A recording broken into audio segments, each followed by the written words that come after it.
आप में से वो लोग जो इनको नहीं जानते, he is Ben Bikman, a PhD biomedical scientist के जो कि एक कीटो इन्फ्लुएंसर भी हैं। यहाँ पर ये एक रिसर्च आर्टिकल दिखा रहे हैं कि जिसकी इंटरप्रिटेशन में इन्होंने कहा है कि fruits may cause insulin resistance. I want to share with you guys a study that was just published. Here is the title. It's an interesting one, and I present this almost with a little bit of a cheeky grin because the results are kind of funny, and I don't know how serious to take them. But the gist of the study was they had people eat their normal diet for 8 weeks, or they ate a diet that included adding 2 cups of fruit every day for 8 weeks. Now, the title of the study suggested that there was no improvement in cardiovascular benefits or markers. In fact, the evidence actually suggests it might be getting worse. As you'll see here, you'll have to really kind of squint or zoom it in. I underlined it with red, but insulin resistance got better in the control group. That's not uncommon. Usually when people know they're reporting what they eat, they just eat a little better. So no real surprise. The control group had a significant improvement in insulin resistance. Interestingly, the group that was encouraged to add 2 cups of fruit to their diet every day had a significant reduction in their insulin sensitivity. In other words, it got worse.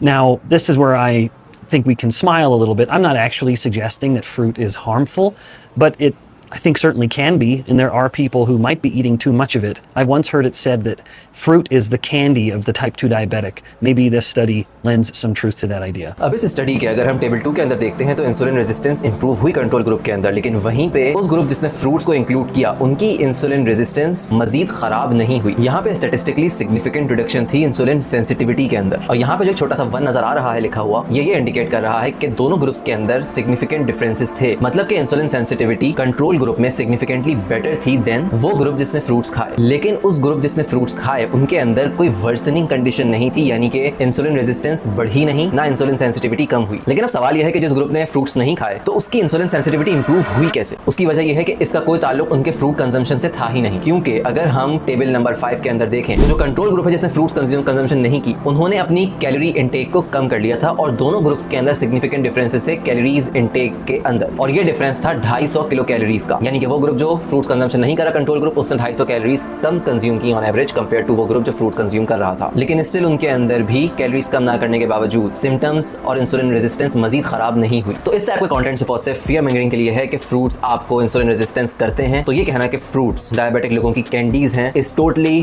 Factually incorrect. हमारे पास दर्जनों ऐसी studies मौजूद हैं कि वो ये indicate करती हैं कि फ्रूट्स इंप्रूव करते हैं आपकी फास्टिंग ग्लूकोज को, इंसुलिन सेंसिटिविटी को, और HbA1c को भी। और ना सिर्फ ये इफेक्ट सिर्फ फ्रूट्स के हैं, बल्कि ये इफेक्ट उन फ्रूट्स के जूसेस के भी हैं। ये मैं डब्बे के जूसेस की बात नहीं कर रहा, ये मैं प्रॉपर स्क्वीज्ड या ब्लेंडेड फ्रूट जूसेस की बात कर रहा हूं जो आप एक्चुअल फ्रूट्स का करते हैं। तो अगर आप एक हेल्दी पर्सन हैं और आपको डायबिटीज और इस टाइप की इंसुलिन रेजिस्टेंस के कोई डिसऑर्डर्स नहीं है, तो आप फ्रूट्स और फ्रूट जूसेस दोनों कंज्यूम कर सकते हैं विदाउट वरीइंग कि भाई मुझे फ्रूट जूसेस या फ्रूट्स इंसुलिन रेजिस्टेंस कर देंगे।